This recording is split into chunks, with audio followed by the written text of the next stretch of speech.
Assalamualaikum warahmatullahi wabarakatuh. Saya Zakwan Dilansyah dengan NIM 255090207111030 dari kelas Kimia D.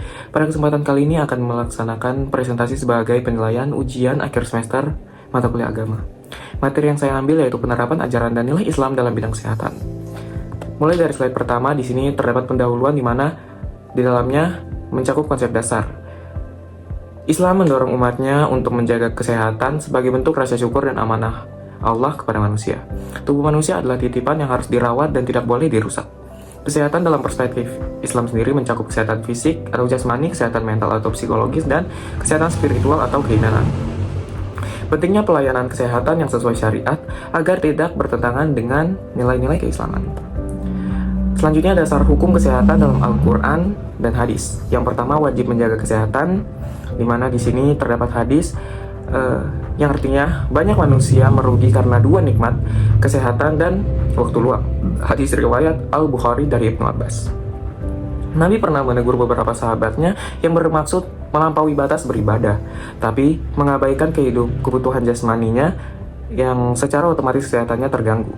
Di mana Rasulullah SAW juga bersabda pada hadis riwayat Al-Bukhari yang artinya sesungguhnya badanmu memiliki hak atas dirimu. Selanjutnya yang kedua, wajib menjaga kebersihan agar tercipta kesehatan. Sehat bisa dikatakan jika diri, tempat, dan lingkungan kita bersih. Dengan kebersihan yang kita tunjukkan itu secara langsung kita tunjukkan bahwa kita sehat. Di mana Allah Subhanahu wa taala berfirman, Bismillahirrahmanirrahim. Innallaha yuhibbut tawwabina wa yuhibbul mutatahhirin. Yang artinya sesungguhnya Allah menyukai orang-orang yang bertaubat dan menyukai orang-orang yang mensucikan diri. Surat Al-Baqarah surat kedua ayat 220. Abu Malik Al-Asy'ari meriwayatkan sebuah hadis Rasulullah. Beliau bersabda pada hadis riwayat Muslim yang artinya kebersihan sebagian dari iman. Selanjutnya masuk pada pola hidup sehat menurut Islam. Yang pertama, menjaga pola makan halal, bergizi, dan cukup. Yang mana larangan israf atau berlebihan, di mana sempat dibahas di Al-Quran juga pada surat Al-A'raf ayat 31, yang artinya makan dan minumlah tetapi jangan berlebihan. Yang kedua, menjaga kebugaran seperti olahraga dan juga aktivitas fisik yang rutin.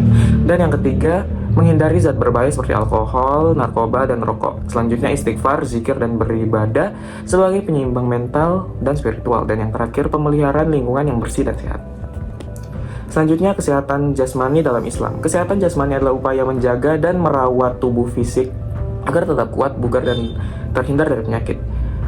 Contoh dari kesehatan jasmani sendiri itu ada banyak. Salah satunya seperti tadi, olahraga rutin, istirahat yang cukup, dan jaga pola tidur, dan masih banyak lagi.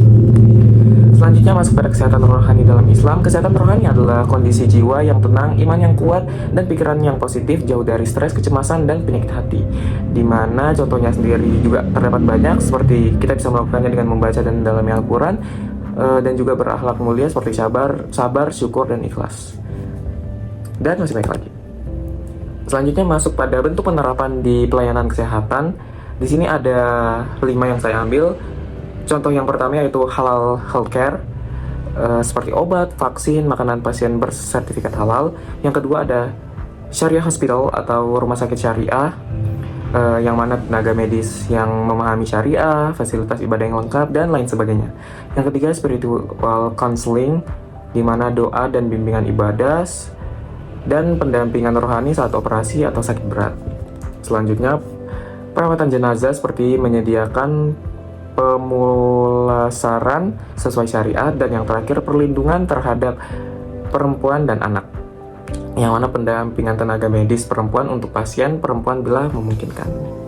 Selanjutnya masuk pada studi kasus, di mana studi kasus yang saya ambil di sini seperti yang tadi saya contohkan, yaitu program rumah sakit syariah atau RS Syariah di Indonesia, di mana contohnya sendiri sudah cukup banyak, salah satunya yaitu RSIA atau Rumah Sakit Ibu dan Anak Siti Khadijah Muhammadiyah Makassar, dan ada juga Rumah Sakit PKU Muhammadiyah Yogyakarta. Terima kasih. Assalamualaikum warahmatullahi wabarakatuh.